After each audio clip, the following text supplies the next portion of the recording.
Hi,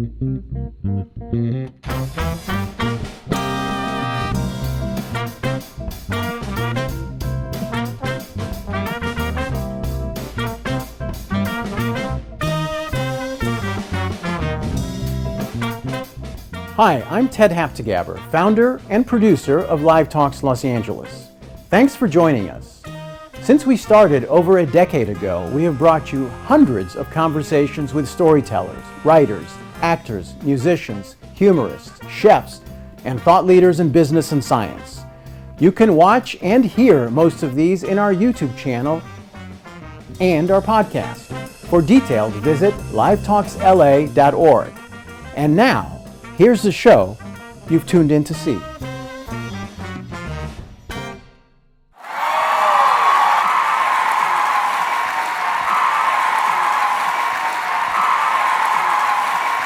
I do have a text from Rainn. He says, "The truth is I canceled tonight because I couldn't get through your book." Thank you, Rainn Wilson.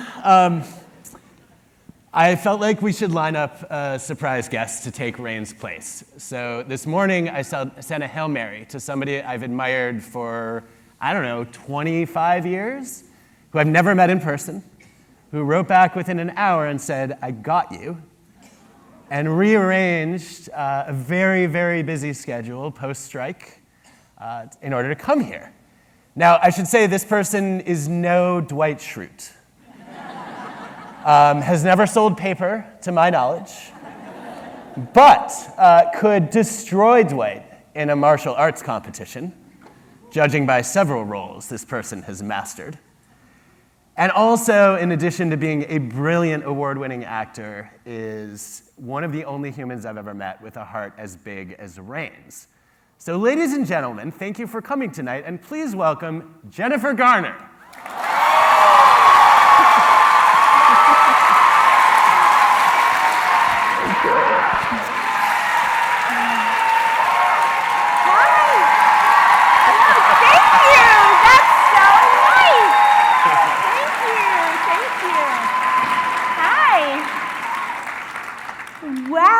I'm Jen. Hi, Adam. Great to meet you. Hi, nice to meet you.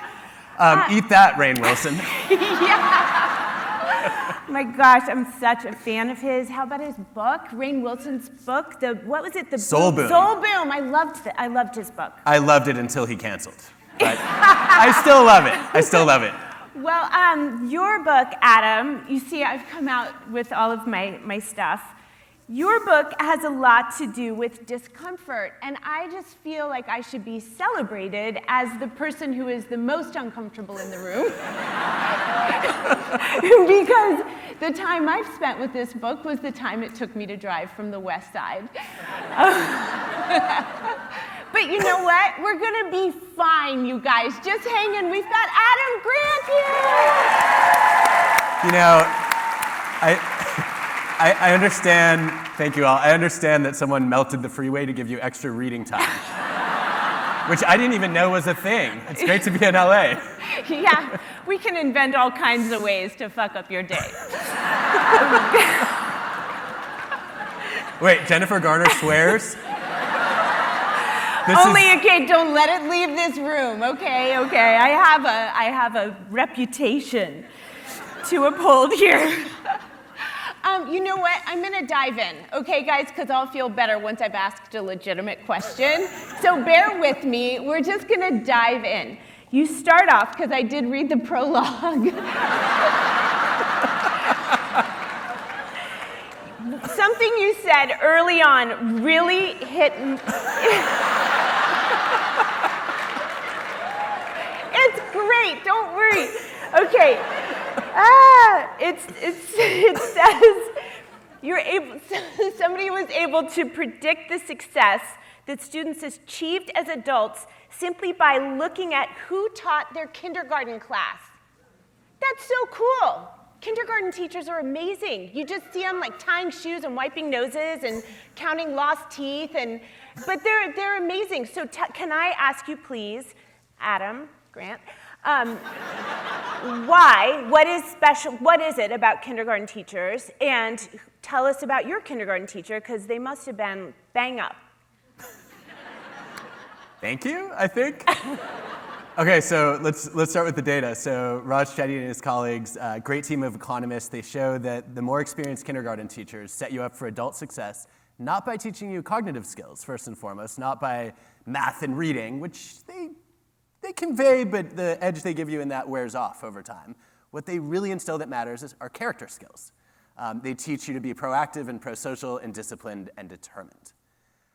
I don't know. My kindergarten teacher, Sarita Baghdad, I remember. Wow.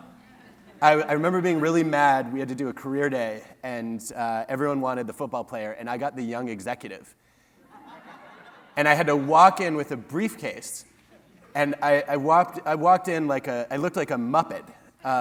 There's a video of it. I've watched it, and I forgot the briefcase, and I had to be reminded to go back, and it was mortifying, and that was the beginning of my fear of public speaking. Is it really? Was it really? Yeah. Wow. Well, I don't want to freak you out, but there are some people here tonight listening to you speak. So what was the leap from that to TED Talks to blah, blah, blah, blah, to this, yada, yada, yada? Here we are. How did you become comfortable? Was it because of your kindergarten teacher? No, it doesn't sound like it. No, what makes you think I'm comfortable? You're claiming to be uncomfortable, but you do this for a living, Jen. Come on. I don't do this for a living. I learn my lines, dude. I don't, this is not how I show up to set. But, okay, yeah, so I do this for a living. But tell me. You are so much edgier than you claim to be. I love it. Okay, so yeah, I got less uncomfortable. Can we go with that? Okay. Okay. So it was my first semester at grad school. I realized I'm supposed to be a professor. Professors profess. I should probably learn to get over my fear of public speaking. And I went through all of college where if I even thought about raising my hand, I would literally start to shake. And so I felt like I had to do something about it. And I asked a bunch of my friends if they would let me give guest lectures in their classes. Don't know why, but they said yes. And so I tried to, instead of dipping my toe in the shallow end, I was like, I'm diving headfirst into the deep end. I'm just going to stand in front of an audience, give an hour-long lecture, and suffer through it until I get over my fear. Wow. Okay, so how did it go? Not well. Okay. There was one student who wrote that I was so nervous I was causing them to physically shake in their seats.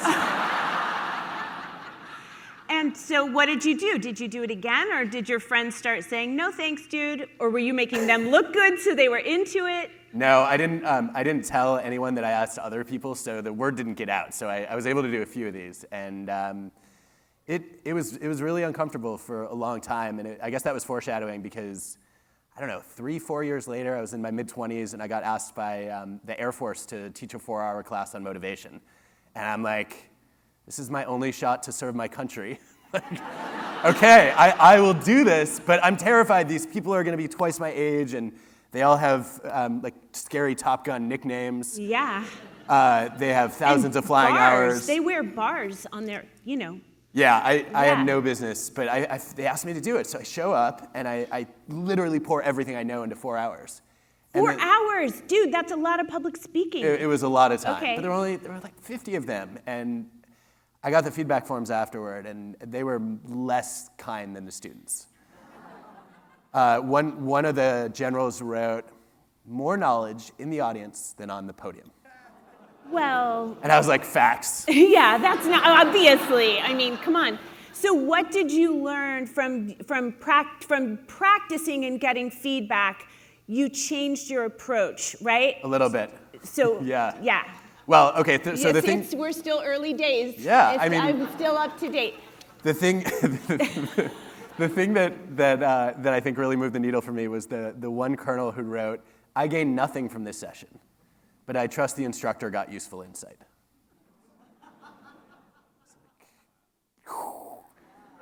So here's the problem. I wanted to quit, but I had committed to do a second session for a different group in the Air Force, and I only had a week.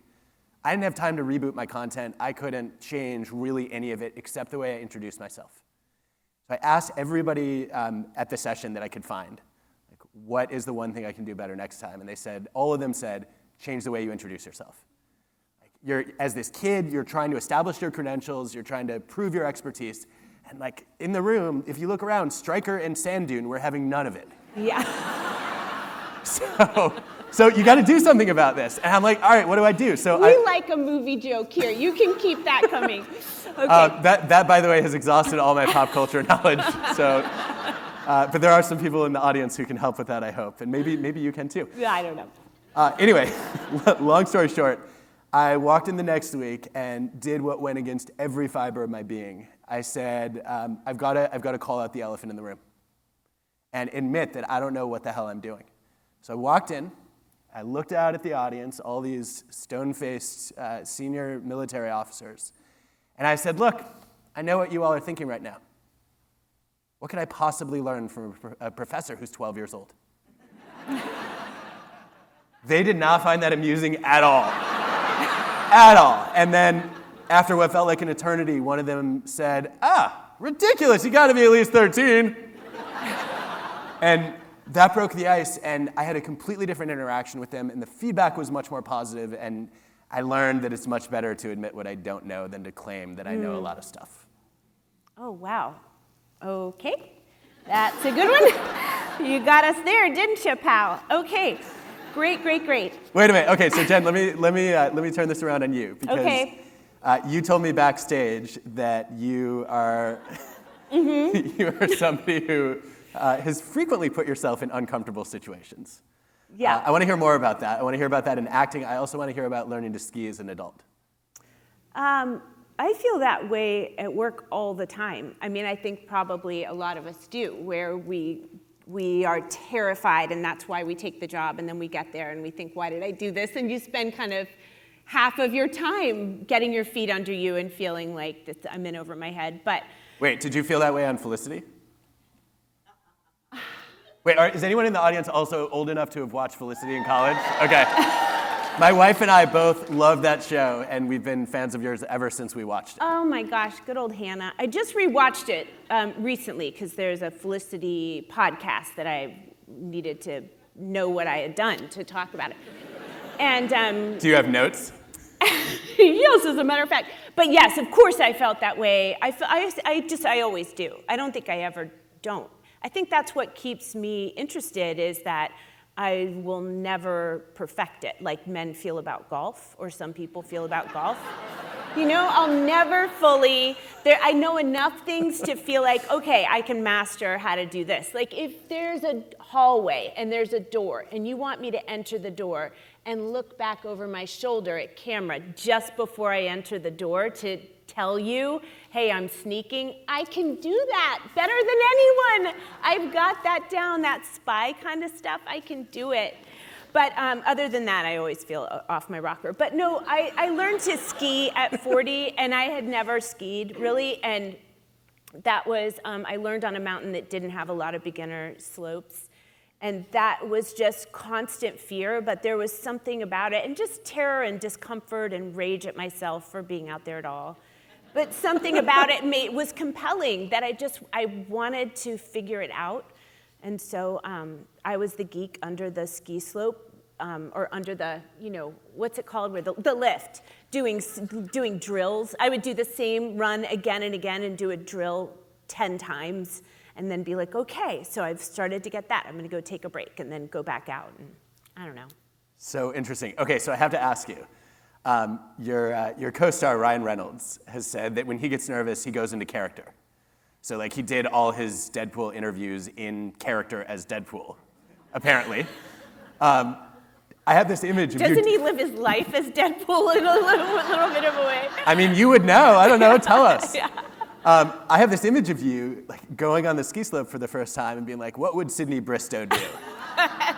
Is that what happened? Sydney really changed me as a person, because she had so much more bravado than I did, and she believed in herself in a way that I don't know that I did at that age, at that time.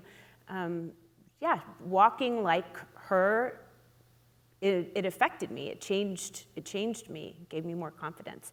But anyway, we're here to talk about you.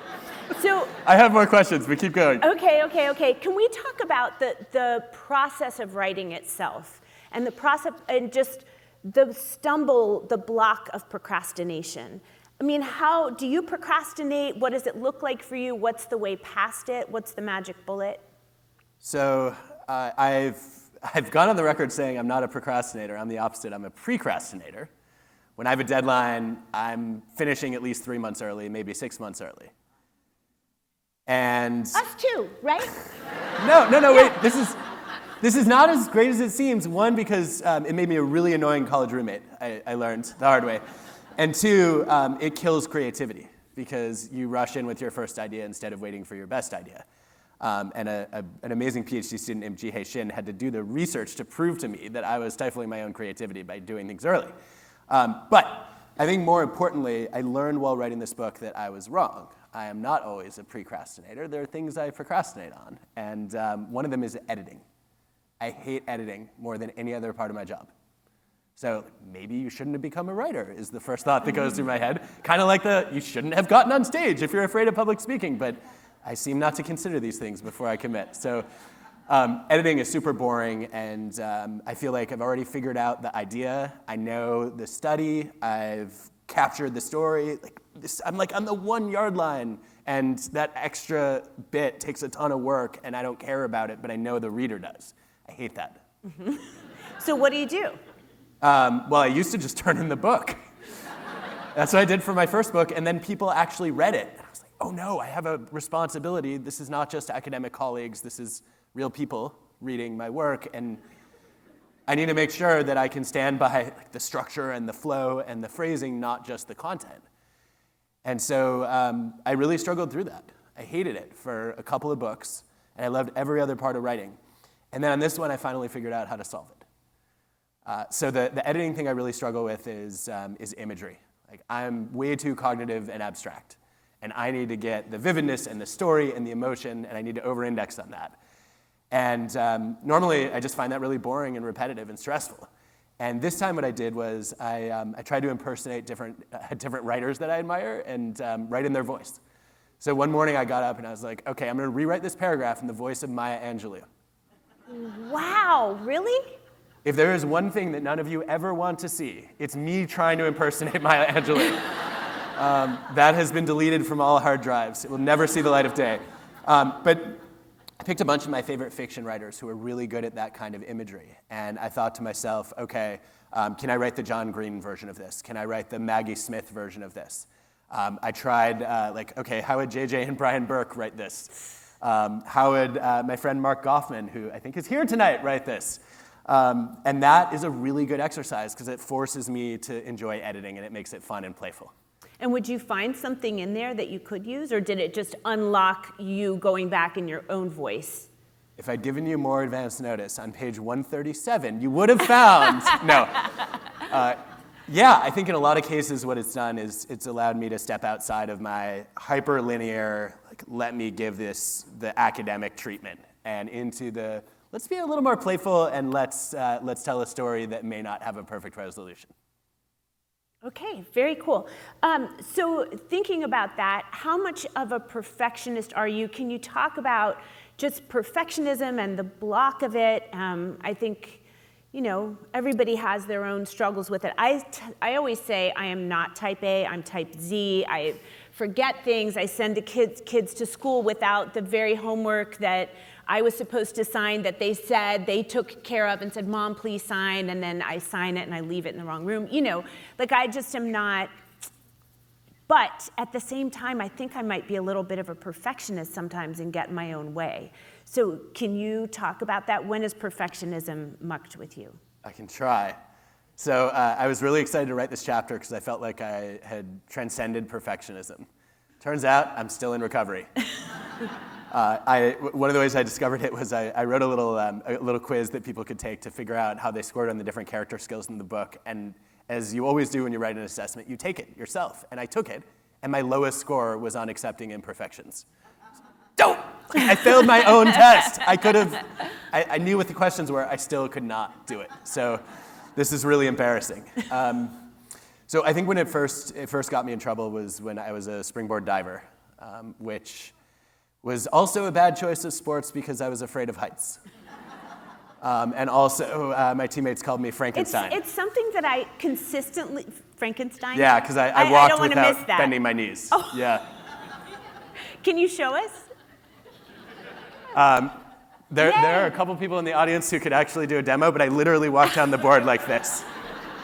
Which is ironic because I had to bend my knees to touch my toes. I was so inflexible. Yeah, that seems like you needed to. Are you still inflexible? Can you bend? Let's stand back up. Let's see. Nope, Come can't on. do it. Okay. All right, we have some work to do. Yes. Okay. Noted. So you decide to be a diver. You saw someone dive, right? I did. You saw someone dive. You said, that looks cool. And then the next thing you know, some mom of yours was like, I know, let's have a diving lesson. We do that to our kids. You know, they seem a little interested, and the next thing you know, they're having a diving lesson. And what was it? Just can you tell us about your coach and about what was special about him and perfectionism and other things that take up some time?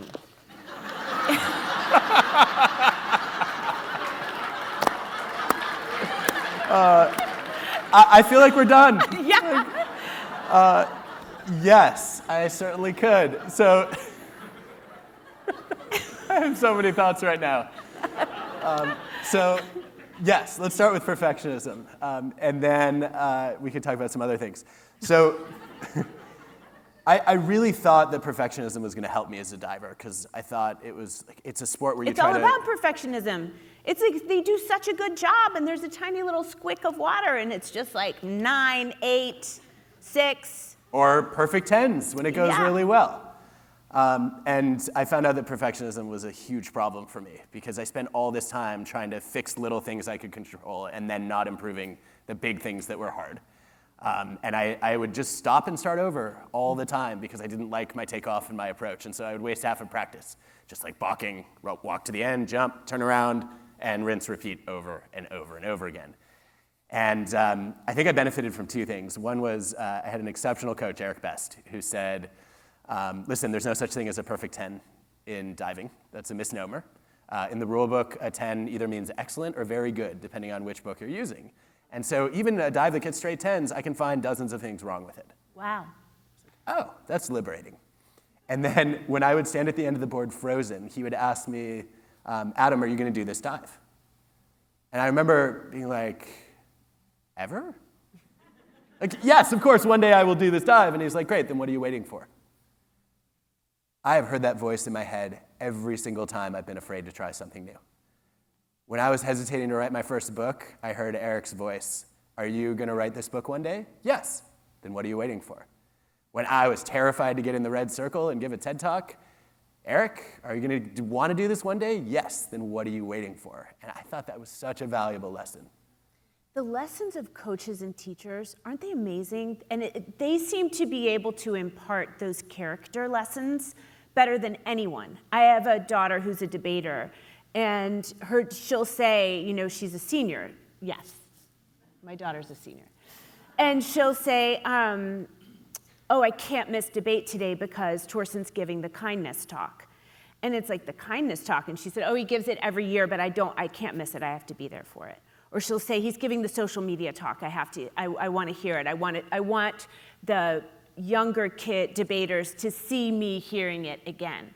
And that is what this dude has done for our kids. It's amazing. He's given them these talks, you know? Like my ballet teacher growing up, I was never ever gonna be a dancer, but she did work so hard and with so much integrity that it made me feel like, well, I just want her to be impressed by me that just a little bit. No, I knew I couldn't impress her with my dance, but that she saw, I mean, you know, facts, but just that she saw that I cared enough, right? That's amazing. And you talk about that, those soft skills. What are the other ones? Well, I actually want to call out something that I think is really powerful in this example of yours, which is I think so often parents think that's on me. Yeah. And the reality is that your kids usually don't want to hear it from you. First of all, they think that you're biased. Like, you have to tell me I'm special. And so they often discount it. And secondly, because they don't want to be controlled by their parents, they often resist the very thing you're trying to motivate them to do. And so It's so frustrating. It is. Because you know, and they don't want to listen. Well, or maybe you don't know and you think you know is the thing I always have to remind myself of.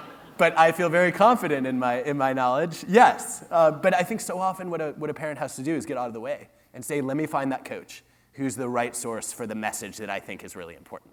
So how do you know when you find that coach? I mean, is it that they're fun? Is it that they are tough? Is it that what is it that you look for? I don't know if there's one magic ingredient. I think from the Benjamin Bloom research, I think the most important thing is a first teacher or coach who makes learning fun.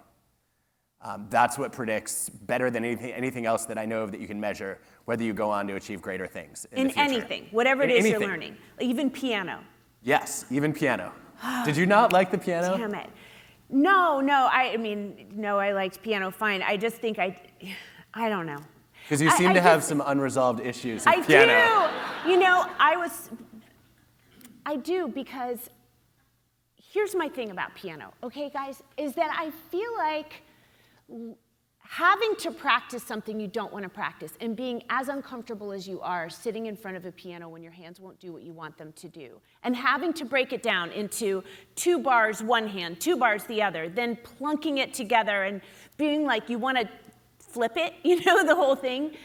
I think that's just the most valuable grit building thing in life, and I find it really hard to, I know, go ahead, give me the phone. But I find it really hard to convince children of mine the value in it, and I just don't understand. So then I decided if they have that about something else that isn't piano, like say they have it about learning to solve a Rubik's Cube, or say they have it about, I don't know, all kinds of kid things, is that applicable? Is it? It's just having it, right? Yeah, I think so many parents, I think the Mozart effect is one of the worst things that's ever happened to parents. You're like, oh, my kid is only gonna become like really impressive and achieve whatever their potential is if they get into music. It's like, no, whatever the activity is, it's a Trojan horse. What you're smuggling in are a set of character skills. And I mean, honestly, Jen, I don't say this publicly generally, but I think before diving, like the best place for me learning character skills was video games. I know, blasphemy, right? No one show this to my son. What? Why? What? Because you lose, and it's really frustrating, and you have to build the resilience and the grit to try again, and then improve your skills, and then you get reinforced for that, and you level up, and like I would sit there for 7 hours trying to beat a game, and that's what I do as a writer now. I have to sit there at the blinking cursor and try to defeat it. Same skill. Okay, what were you playing? Was it Frogger? No. It started out with Super Mario Brothers, of course, and then graduated to that.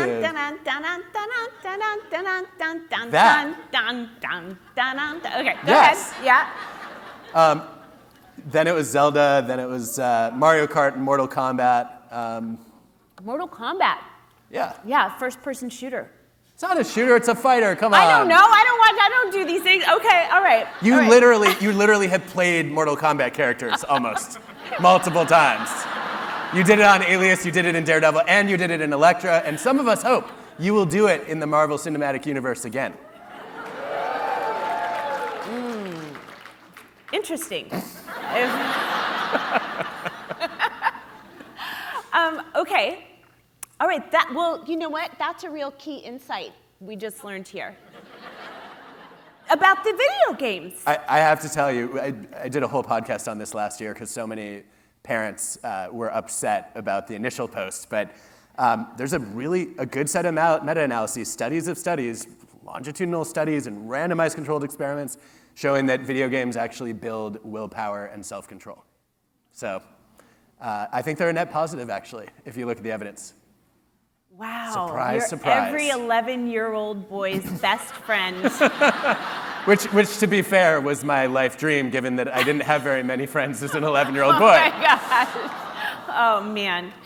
Wow. You can come. You shouldn't feel sad. Hang with Sam Affleck anytime. Okay, so Rainn sent me, I asked Rainn for a couple of questions because I was like, okay. Here we go. Okay. Alrighty. Okay, no, we did kind of that. All right, what gives one, says Rainn Wilson, determination? When do you quit? What's the difference between determination and endless foolhardy pursuit? And I think that's apt for all of us. What is the difference between determination and an endless foolhardy pursuit? That is a great question, Rainn. I'm so glad you asked. Yes, I think that's a great question. I think that I worry a lot about this because I think there's a fine line between what might be heroic grit and a really dysfunctional, what's called escalation of commitment to a losing course of action, where you make a decision, it does not work out as you hoped, and then instead of questioning it, you double down and invest more time and energy and resources. I think it's a hard thing to see without the benefit of hindsight. Mm-hmm. I think the best thing that I can say on this, there's a whole body of evidence on this. The biggest thing I learned is if you're the one who made the initial commitment, you are now compromised. You cannot judge whether you should continue persisting or not, because you have a vested interest in proving that your baby is not ugly. Yeah. So if you made the initial commitment to whatever the project or the task is, you don't get to decide then whether, okay, you hit a bump in the road, like, should I keep going or should I give up? You need somebody else who is neutral to weigh in on that. Yeah. And I think that person can tell because they don't have a vested interest in proving that you were right or proving that you're smart or you're capable of turning things around. They have a vested interest in helping you succeed. We're very confused about that out here. We, not you, we. Because we're told over and over again, ignore the person who doesn't want your script, your talent, your looks, your this, your that, and keep going and keep going. And so it's a little bit trickier for our population. Yeah. Got it. Yes. Yeah. I mean, But you have to find that neutral person who's going to be honest with you. Yeah, and sometimes that honesty is not accurate. Yeah. Like not all critics are looking in a crystal ball. I think what's helpful though is to triangulate across multiple people who you think have really good judgment and taste, who want to see you succeed. Mm-hmm. And if all those people point out the same problem, then you're not dealing with just idiosyncratic opinion. You have a quality control issue. That doesn't mean you have to abandon the project, but you have to probably rethink the project, I would imagine. But I don't know. I don't live in LA. I don't know anything about Hollywood. You tell me. Welcome. You do now. So can you tell me, as a big fan of up to page 73, what's your favorite story in the book? Favorite story in the book. It's hard to argue with the Raging Rooks in the prologue. Mm-hmm. I love them. I was even tempted to carry them through the whole book, but then I realized it's too much writing on one story for someone who wants to lead with ideas and have stories as like the supporting cast. I felt like that would reverse. Stories are supposed to be, they're not supposed to have main character energy in my books. Well, the Raging Rooks they have main character energy, so tell us a little bit about them. I think the main thing to know about them is their coach, Maurice Ashley, changed the way that I think about coaching. So Maurice took a bunch of poor racial minorities in Harlem. He helped them see more potential in themselves than anyone saw in them, including their parents and their teachers and them. And one of the things he did that I thought was brilliant was he taught them chess. They were trying to learn chess against all these ritzy private schools. He taught them chess backward. Instead of teaching, okay, here's an opening move, you can move your king's pawn up 2 squares, he would put a few pieces on the board and have them just try to checkmate. I was like, wait, this is really dumb. They're going to get into a chess match and they won't know how to play. And he said, I don't care if they know how to play. What I want is for them to get the thrill of victory and the pain of defeat. And I want them to be motivated by feeling like they can win and motivated by the fact that they just lost. And once you have that satisfaction, then, and also that frustration, then you can rewind and start learning the skills to get the game going. I thought that was ingenious, and I think that everything should be taught endgame first. So good. It's so good. You think so? And so? they won. They did win. Yeah.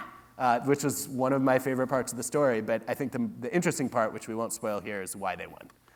But more on that in the book for those of you who want to read it. But they had the character. Oh, that's why they won. Okay, forget it. No. He just said we're not talking about it. No. I'm good. Don't you worry, I gotcha. Okay. That's what you typed this morning when I asked you to do this. I love it. Yep. Jen, can I ask you, why did you say yes to this? Because No, I don't mean it that way. I don't. What I mean is, I didn't even know we were friends. And you said, of course I would do this for a friend. And I was just blown away by your kindness. You really were helpful to me. Do you remember that? I did nothing. Yes, you did. We had a phone call. I was trying to figure out how to give a TED Talk as an unyet given TED Talk about Still going to happen one day. Rural poverty in the United States. And you took time to help a stranger and to talk to me for a really long time and talk me through it. And then I think we spoke again and then emailed. I mean, that's friendship, right, guys? That's like out here, like we're besties. No, but I also, first of all, I saw your email and I thought at first that it was kind of just like that you just had my email address as a fan and that it was, one of those kind of spammy things. And then I just caught the first sentence, which seemed a little more personal. And then I could really feel the desperation. And I don't know, there are so many of you here, and I didn't want you to spend your day stressing. And I feel like if you're gonna give a yes right away. Just be a full-on, you got it. But I think you've invested, 5 or 6 hours just to do this. That's okay. It's totally my pleasure. And now I got to be with all you guys, and now I'm well into an awesome book. Rationalizing your decision right here. No, I was really stunned that you were willing to do it. And you saved at least one person in this room who was going to last minute get drafted if needed, just to come out of the audience and be on stage. So I won't name said person, but he's going to be very grateful. Does his last name rhyme with jerk? No, because he only found out about this an hour ago. Oh, okay. But he would have been a great person to enlist. Anyway, I think I really was struck by that. I think that so often people tell you don't meet your heroes and your role models because they're only going to disappoint you up close. And you are one of the rare people who's actually more impressive up close than from a distance. Oh my gosh. Oh, that's so nice. Thank you. That's undeserved and very kind of you. It's true, actually. That's very nice. I have it on good authority from a number of people who know you. Well, that's very nice. That's very nice. Can I ask you another question about your book? Are we done talking about me? If you want to. Okay, I do. I have more questions. These are audience questions that I was given as I walked out, and they said, choose from these. I was like, great. Great, we'll get there. But I want to know, is there a story that you didn't put in the book, but that you loved, that you want to share with us? Oh, there's so many that didn't make the book. Cutting room floor is like my favorite place to live, I guess. Yeah. I think probably I never knew what to do with this one. And I think a lot of people are not going to like it. But I have to say this as somebody who grew up in Michigan. And between my wife and I, we have 5/6 of our degrees from Michigan. I bleed maize and blue, except for the one time that when I had hair and I was 12, I went with maize and blue hair to the game against Michigan State, and the sun melted it and it turned green, and everyone booed me. But that aside, I really was taken with a story about Tom Brady. Which is, you may hate him in a lot of different ways, but he was dramatically underestimated. And he was underestimated because his talent was assessed and his character skills were not. Mm-hmm. And a lot of the quarterbacks who were picked ahead of him, the opposite happened. And one of those guys is a goat farmer now. Wow. Which apparently also requires a lot of character skills. But I thought what was really interesting is you had all these scouts saying, he's too slow. And then Tom Brady at 40 runs a faster sprint than he did when he was 20. Although when you're as slow as Tom Brady, let's be honest, it's not that hard to get faster. But also, I think it was really amazing that this should have upended the way we think about talent. Like, players should have been assessed on character. Job interviewees should have been assessed on character. College admissions for your high school senior, character should be in that equation. And we have not learned this lesson. And I think that's a story for all of us to say, like, going back to where we started, motivation really matters. And we shouldn't judge where people will land by where they start. Wow, thank you. So if you were designing a school, your perfect school, what would it look like? What would be different about it than what we have now? Are we primary, secondary, college? Your choice. I think so I would start with primary school. I would do a couple things. One, I'd reverse the trend for kindergarten to be more like first grade. And I'd make kindergarten more like recess. Oh, yeah. I would even say before that, I would add broop, broop, broop, broop, all the way down to babies, to mommy and me, to universal, moving your way up to very early preschool, childcare. Can we just say that if wishes grew on trees, high quality early education, high quality childcare, so that moms could be there, and so that the brain architects of daycare workers and of preschool teachers could be in there bringing these kids' brains to life. I mean, that seems, no pun intended, like a no-brainer. Yeah. You were just with Nick Kristof, right? Yes. So Nick wrote, I thought, the best article I've read on this topic. It's called Too Small to Fail. Yep. And the science is so clear. The science is so clear. Early childhood education investment. And we don't spend a cent on kids until they're 5 as a country. Crazy. Yes. Especially when you're in places in this country where parents haven't had it modeled, they don't have books in the home. They haven't had early childhood singing, playing, reading to modeled for them. They don't have neighbors. They don't have community to lift them up in mommy and me classes or anything like it. They're just alone in their little spot under a barrel of stress and trying to wake up enough to really pay attention to this little critter. They're not thinking about, I need to read to a 10-month-old. That's not on their, of course, nor would it be on yours, nor would it be on mine or any of ours, That's the thing. We all think we're somehow above.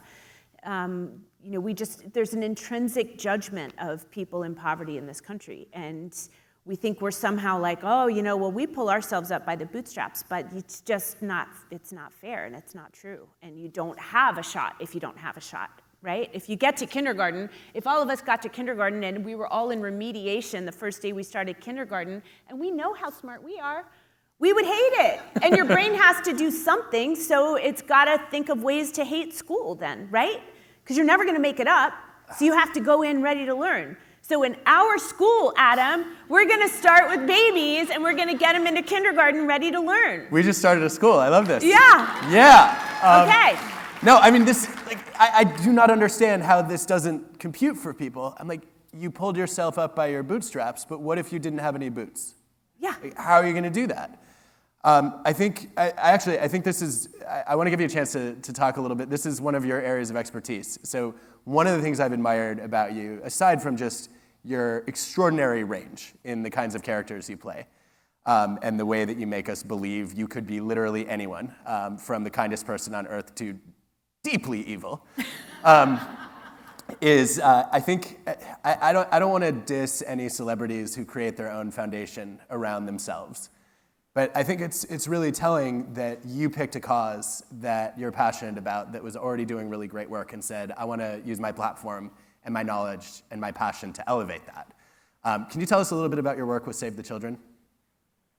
I'm so happy to, but we're kind of here to talk about you. Okay, but I'll be really brief because what a kind offer to get to talk about Save the Children. So I grew up in West Virginia. I was surrounded by rural generational poverty, but I grew up in a middle-class house. My mom grew up in Oklahoma on a farm where she was really, really happy, but they didn't have much at all. And she kept getting a little bit of luck her way that led her to college, and then that changed everything for my sisters and me. And I was very aware that there were kids in my class who were not going to have that same kind of luck, and in a first and second grade, and it felt really unfair to me then. And it kept feeling unfair, and it kept feeling like people like my mom or people like these kids are not talked about enough. You don't hear them talked about in presidential debates. You don't hear us all constantly saying, what are we doing for people in Lake Los Angeles, in rural Los Angeles County, a couple of, an hour and a half from here? What are we doing for people behind the town, behind the town, behind the town, like away from Walmart, in the middle of nowhere, because we're a big country. And when I had a little bit of, right after Alias, people kept asking me to help with their charities, and I loved them all. This is such a philanthropic town. There's so much good work being done. It's all necessary. But I felt like the only thing I can speak to is what I've seen. And I went looking for the organization with the most efficacy in rural America, and it was Save the Children, because Save's overall mission around the 160 countries where we are, in the 100 years of helping over 1 billion kids, is to go where nobody else wants to go. And in America, that's rural. And so I just started kind of doing site visits and learning, and that's still what I do. Tomorrow I'm going to Central Valley, California. A couple weeks ago I was in Kentucky. Before that I was in Mississippi. And I just go and sit with people and learn and see what their lives are like, and then I watch the magic that the Save the Children home visitor creates in their house just by encouraging the mom or the caretaker or the dad to sing to their baby, play with them, just encouraging them to show them they have all the tools they need to raise a successful kid who's ready to learn. And it's pretty cool work, and it's amazing to also get to be in the board meetings and hear about the 71 staff members we have embedded in Gaza and who have been there since the 50s, and all the work that they're doing to try to help people there and across the Middle East, and wherever there's trouble. Darfur, and everywhere. Kids are in crisis across the world. And so it feels really good to just be around the people who are doing the good work. Well, I feel better. Thank you.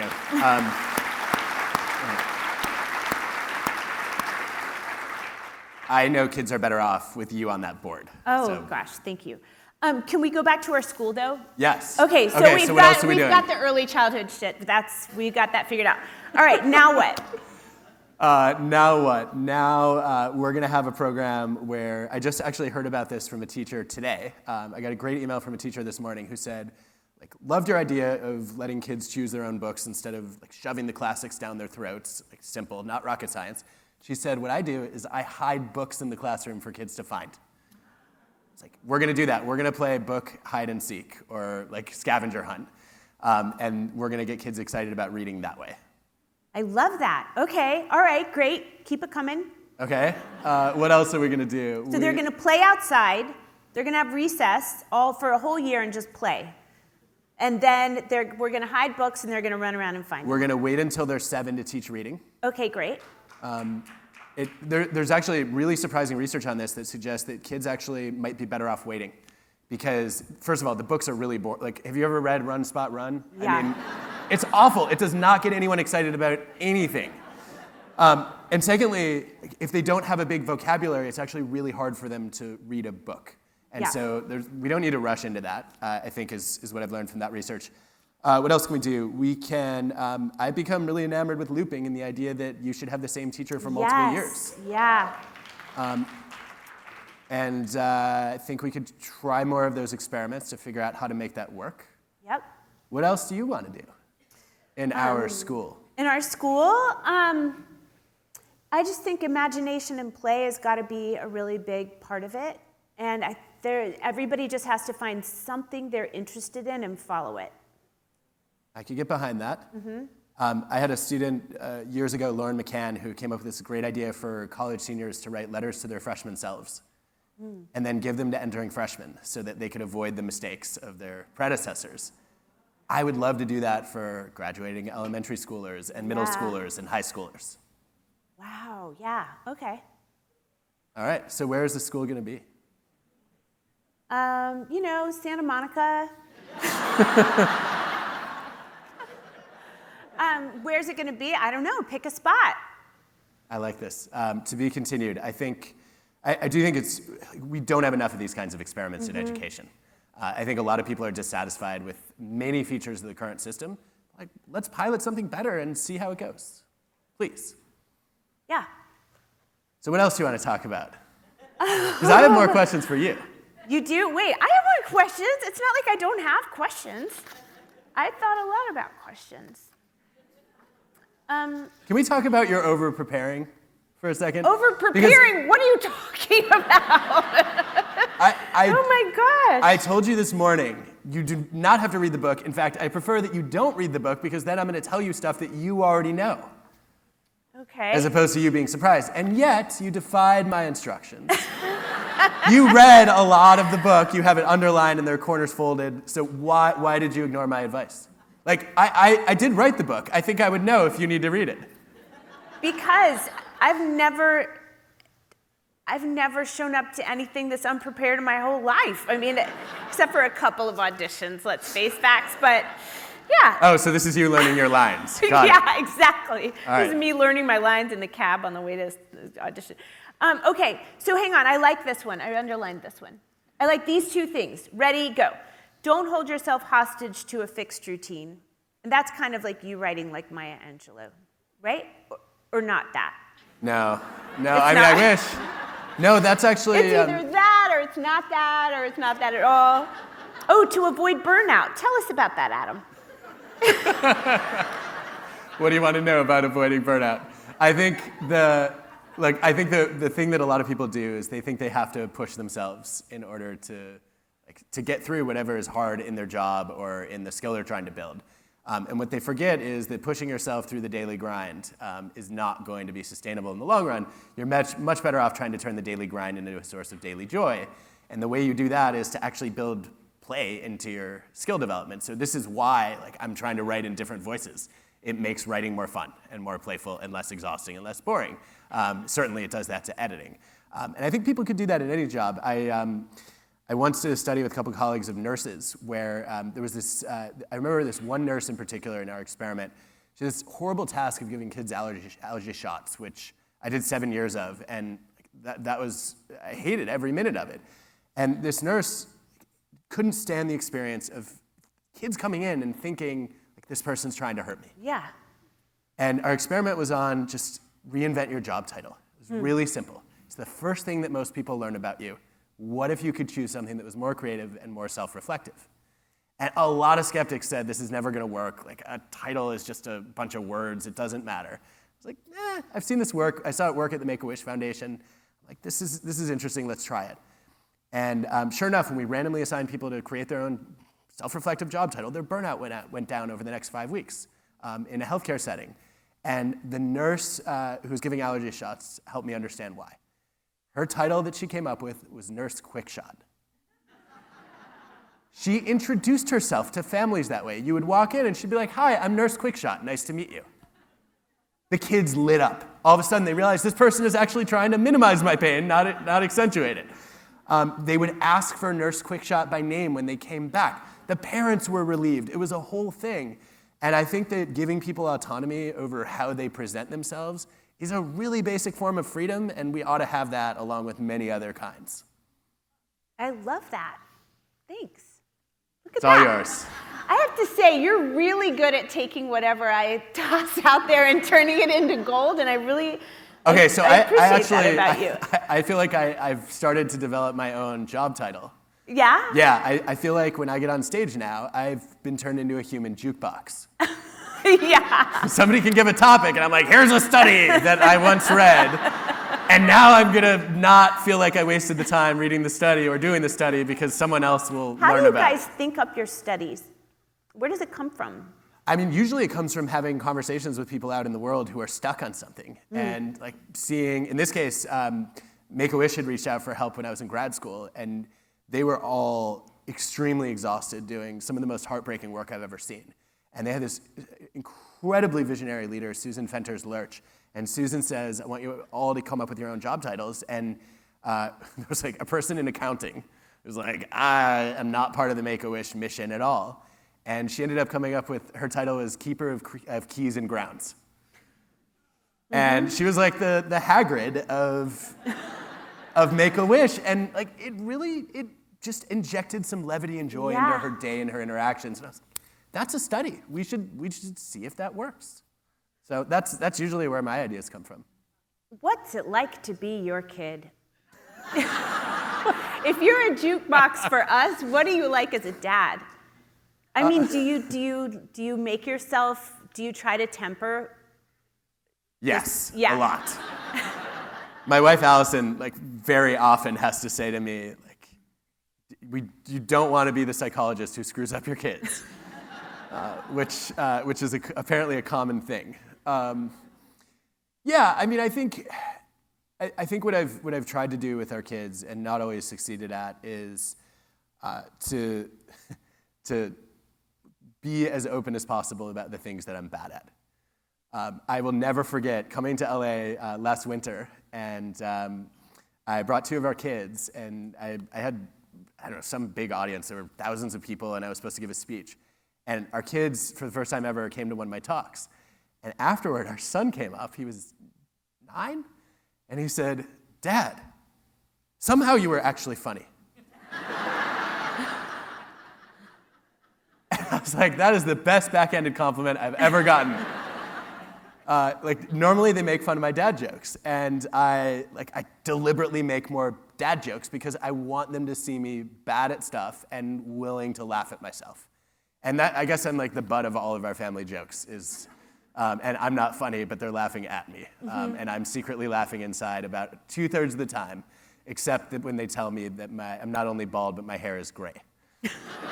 Both. And I don't even have any hair. I'm like, anyway, yeah. How about you? Talk about what you're like as a parent. Oh.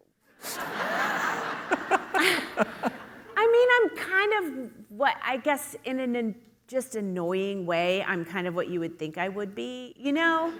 Go on. I want to know what you think our stereotype of you is. I bake cookies, and I like, and I'm like, you know, a room mom, giving it my all, and, you know, I'm kind of your worst nightmare. Wait, why is that bad? Just because it's so, I don't know, it's just so... Typecast? Yeah. I don't know, those are good qualities as far as I'm concerned. Yeah, so. I don't know, ask my kids. No, I arranged for my son's class to get a special viewing of this movie I have coming out, Family Switch on Netflix, November 30th. And it's like exactly for his age group. Exactly. All right, I'm going to tell you something really, really personal and vulnerable here right now. My son said, he heard about it, and he was like, "Mom, it's as if you're giving every person in my class a cake with your face on it. And then they're supposed to tell you how great the cake is and how pretty they think you are." And I was like, "You're not wrong. You're not wrong. But I think you're going to like the movie. I don't know." You can be sick that day. The teacher asked. I set it up. It's happening. I don't know what to tell you. So it's happening. Wow, that's painful. Yeah, all the cakes. I'm passing out all the cakes. Okay, this reminds me of something you said backstage on our way in about dealing with age as an actor. Oh, because you said something. No, you read something that I didn't want you to read, but then it sparked something interesting that I want to hear more about. Okay, well, I don't remember where it was, but you said something about if you want to appreciating progress depends on remembering how your past self would see your current achievements. So you think that you haven't gotten anywhere, but when you were first learning, what would you have thought if you could say right? And I said, this is the inverse is true for aging. That at 51, I tell myself if I get like, oh my gosh, what's happening? One eye squinting and like things are falling. It's fine.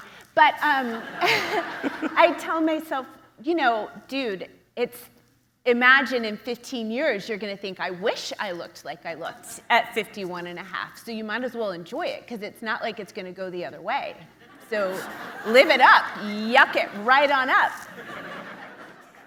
It reminded me of one of my college roommates who said to another one of our roommates, listen, you should never be down on yourself because you're only going to get uglier from here.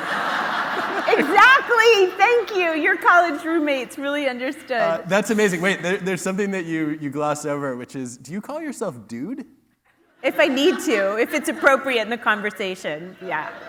So interesting. You're reminding me of Ethan Kross's work on self-talk, where he finds that if you talk to yourself in the second or third person, it's actually more motivating. Because, see? Yeah, because it's distancing. It feels like someone else is telling you to do the Bruh. thing.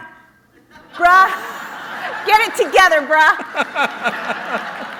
You've never said that to yourself. I don't know. I have little kids, so yeah, it's come across. Wow, that's amazing. Mm-hmm. Okay, let's see. I love your segues. I don't know. Okay, what else? Did Rainn text me anymore? No. I have a question. Adam, in my panic this morning, I said, would you please send me questions in case I don't have anything? This is something he asked me to ask him. Thrown under the bus. Wait, I'm sorry, who invited you to do this? Why are you here? We want to know. This community wants to know, what's your least favorite food? Oh, yeah, that was on there because my kids said it had to be on there. I hate chocolate. See? Bruh. Really? Yeah, it tastes like dirt. Wow.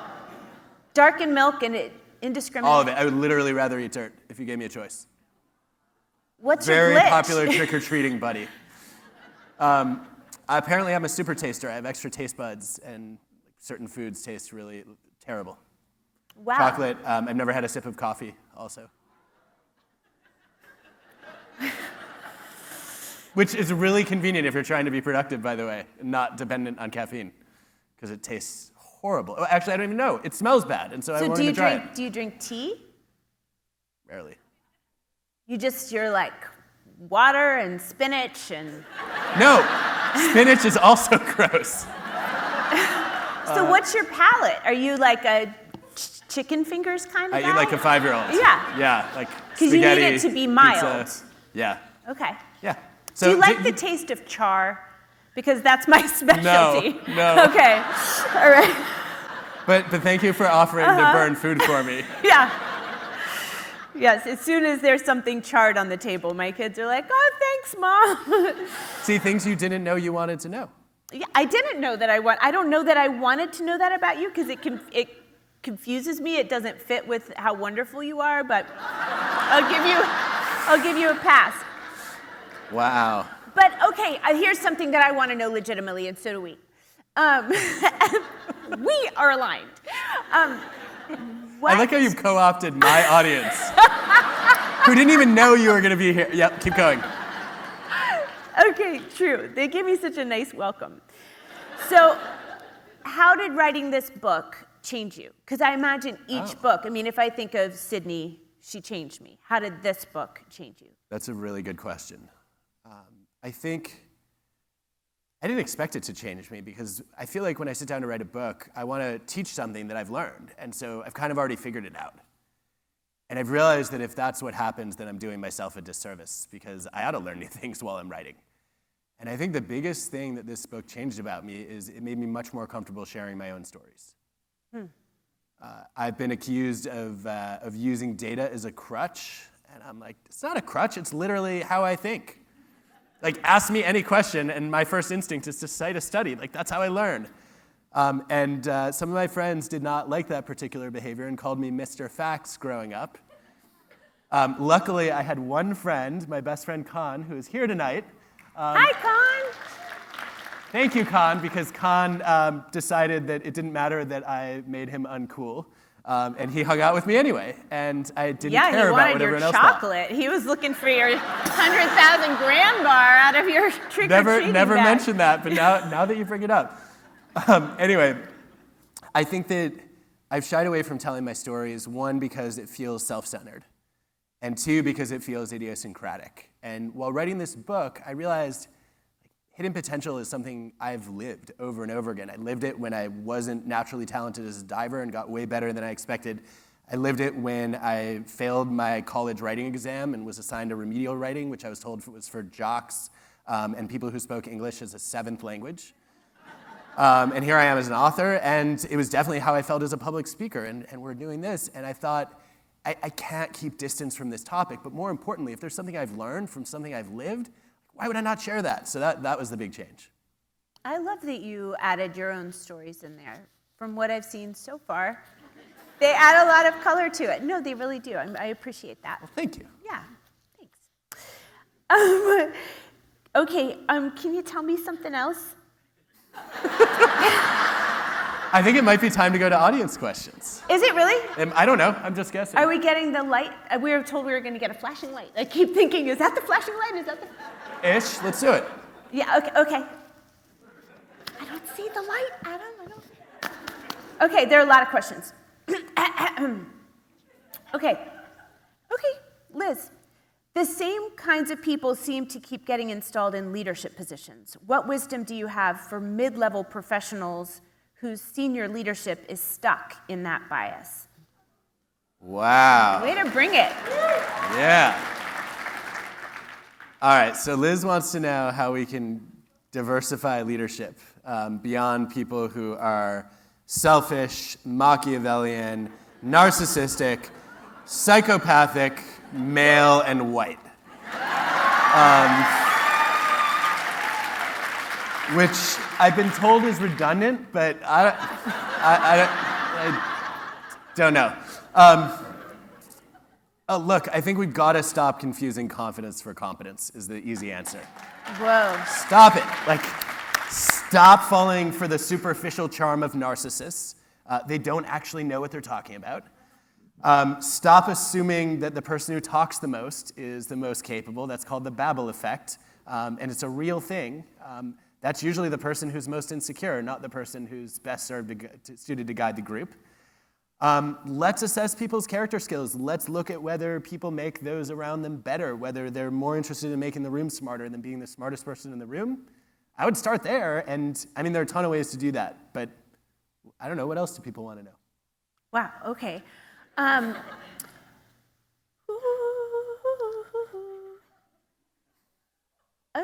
Wait, was that White Lotus? Yes. Okay. Because we're all trying to find out what you're watching is really what's happening here. Yeah. For someone who is 6 months into a startup, Kevin wants to know, what is your best advice regarding overcoming perfection to get in the way of progress? Oh, yeah, so Kevin, people always say, the perfect is the enemy of the good. That's not helpful because they still want you to ship something that's better than good. You're like, duh, what do I do? Look, diving lesson was probably the best one for me here, and I would love to hear, I think Katrina Young, one of our Olympic divers, is in the room tonight, so I would love to hear her better take on this. Congratulations, Katrina. I think one of the lessons I took away from diving was I needed to sit down with my coach and agree on what's an acceptable score for every dive. So you're doing a basic front dive pike, we're aiming for 7s, and as soon as I hit a 7, we agree it's time to move on. As opposed to me asking, can I do 30 more of them because I didn't point my left pinky toe on the entry, which was an actual conversation once. For a more complicated dive, like when I was learning reverse 2.5, target was 4s. We wanted to be not totally deficient. And I remember shaking on a 3-meter springboard, having to do a full twisting front 2.5, where you do 2 flips, 360 turn, and then a dive, and just freaked out of my mind, and Eric says, our target is a 0.5 for this dive. If your head or your hands touch before your feet and it's a legal dive, we're gonna count it. And I don't think we have this conversation in startups, I don't think we have this conversation in our jobs, but we should. I'll tell you my version of this. I'm aiming for a 9 when I write a book. Because hopefully a lot of people are gonna read it, and I'm gonna pour multiple years of my work life into it, and I want it to be something I'm proud of. And I don't want to waste other people's time. Social media posts, target is 6.5. which is where I put the line this far above being canceled. Like, I don't care if I get everything right on social media. I don't mind if I learn something and somebody tells me that I screwed something up. Like, I can't put that much thought into it. And I think that's a startup conversation to have. Like, when do we need a 4? When do we need a 6.5? When do we need an 8? And let's calibrate what does that look like for each of the things we're doing. Very good advice. Yeah. Do you have wisdom for one who mentors younger members of a team?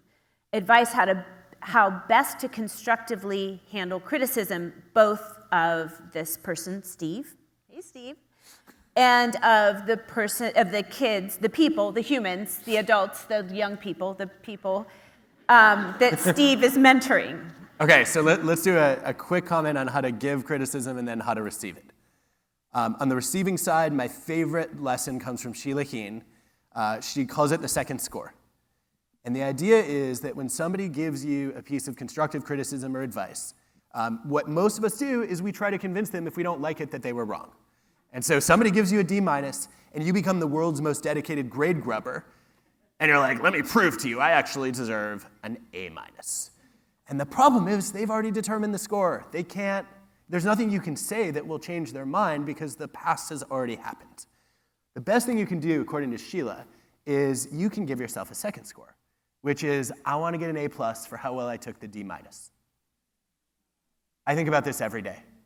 Every single time I make the mistake of reading Instagram comments. Do you read yours, by the way? I'm so careful about what I take in. I really am careful. I read New York Times. I read nothing where I will accidentally see my face or my name or anyone who is related to me in print, in the computer phone. That seems like a very healthy attitude. I have not adopted that. Yeah. And every once in a while, I go into the comments and end up reading all of them.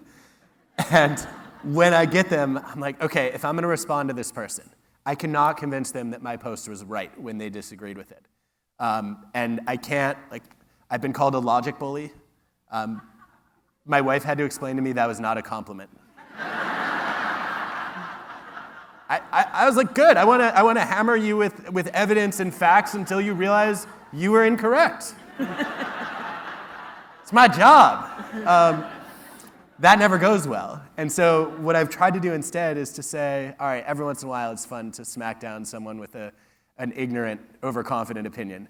But most of the time what I need to do is I need to convince them that I'm willing to learn. And so let me ask a question about, oh, that's really interesting. What led you to that view?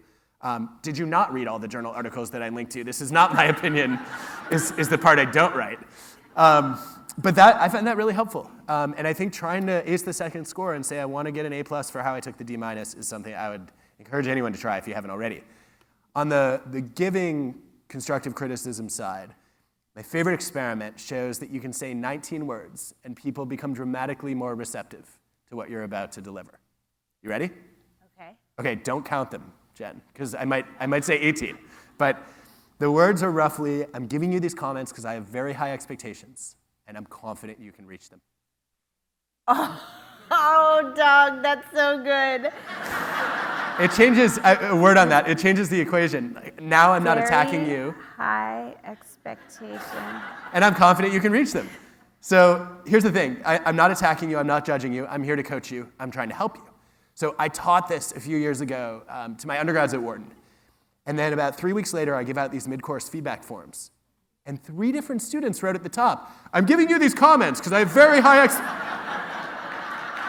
I'm like, no, you don't have to say the words verbatim. The point is to communicate that I believe in your potential and I care about your success and well-being. You establish that up front, and all of a sudden you have a relationship as opposed to an attack that you need to defend against. Do you believe in the compliment sandwich? So I try not to believe in things. I try to look at what does the best evidence tell us and then form an opinion accordingly. And I think here, see, this is the logic bullying, right? Yeah, I'm doing it right now. I'm not a proponent, I'm just asking. Yeah. I think that's a fair question. And I think My read of the evidence is that the compliment sandwich does not taste as good as it looks, which is why sometimes it gets called a shit sandwich, which I think is a better description of it. So what goes wrong when you're supposed to, like, people are like, I gotta, I'm gonna say something really unpleasant, so I have to take the meat of the criticism I want to give you and slice it or hide it between two slices of bread that are the compliment. Here's a problem when you do that. First problem is a lot of people are just waiting for the other shoe to drop. And they're like, wait, compliment? Are you just buttering me up so I take your criticism better? And they see right through it. Number two, people who are narcissistic actually have the opposite response, which is primacy and recency effects dominate. So you pay attention to the first thing and the last thing, and you forget the meat of the sandwich. And you come away from the meeting skewering you thinking, like Billy Madison, I am the smartest person alive. That explains a lot. Yeah, okay. No, I don't like it. Okay, good. I would not put it on your menu. Could you tell us more about, Allison is wanting to know, scaffolding, as you call it, how it can show someone a path so they can dream of the destination. If you build it, they will climb. She's pithy, Allison. Yes, I may have used one too many puns in this book, which is another antidote to boredom when I'm editing. Yeah, I think, so scaffolding, the idea I love about scaffolding is that you don't need a permanent mentor to get where you want to go. And it's hard to find somebody who's going to be in it for the long haul with you. What you need is somebody who can put up a temporary structure or give you the bit of knowledge or instruction that you need to try to get where you want to go. So a piece of scaffolding that was really powerful for me, and this is something I would normally shy away from. I'm like, don't talk about myself, but I'm going to tell a personal story here. Because apparently now that's what I do. I told the cake face story. I love the cake face story. I kind of want to see the video of what happens. Okay. But anyway, I think what was really valuable for me was when I wrote the first draft of Give and Take, my first book, my amazing literary agent, Richard Pine, did not get back to me. And normally, 24 hours, he has notes.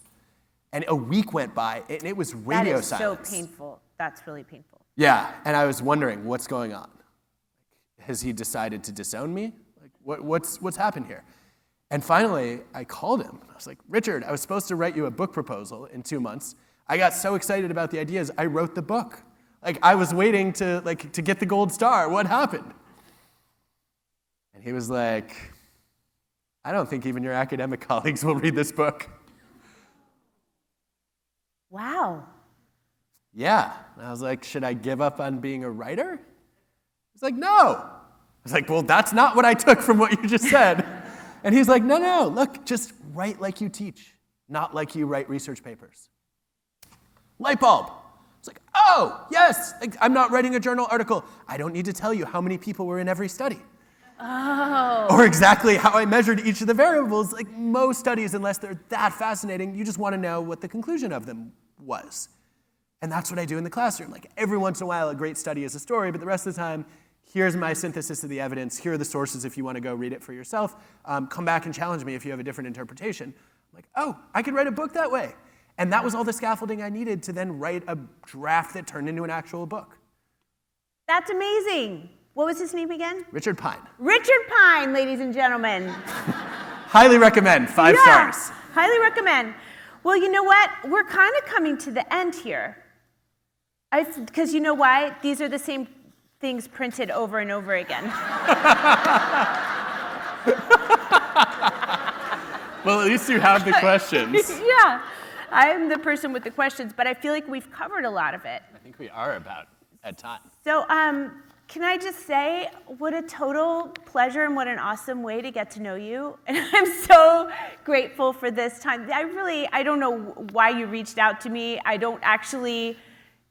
It's very rare for me to leave home on a school night. I can't believe that I did, but I love that you asked. I took you away from your kids. I feel even guiltier now. They're thrilled. They're thrilled out of their minds. They couldn't be. They don't want me scaffolding them. They want to be left alone. Why does it sound like a threat when you say it? Well, because it kind of is. But yeah, they're delighted, truly. And so am I. And so thank you. Thank you for reaching out. No, thank you. I want to say a couple of things as we wrap up. The first thing is I'll tell you why I chose you, which is one of the major reasons I wrote this book was I lost an incredible colleague, Sigal Barsaid, last year. And Sigal was a brilliant world-class expert on emotional intelligence and organizational cultures, and we taught together for over a decade. And I learned so much from her, and one of the biggest things she taught me was to take a second look at people when you doubt their potential. I remember a student applying to our grad program and not doing well in the writing test, and what you do as a professor is you have to write papers. That's the ultimate determinant of whether your research has an impact. And so bad writing score, I was like, forget it, not worth another look. And Sigal said, no, this person had really interesting ideas, and that's just one test. And she emailed this person and said, can you send me some writing samples? I want to read your papers.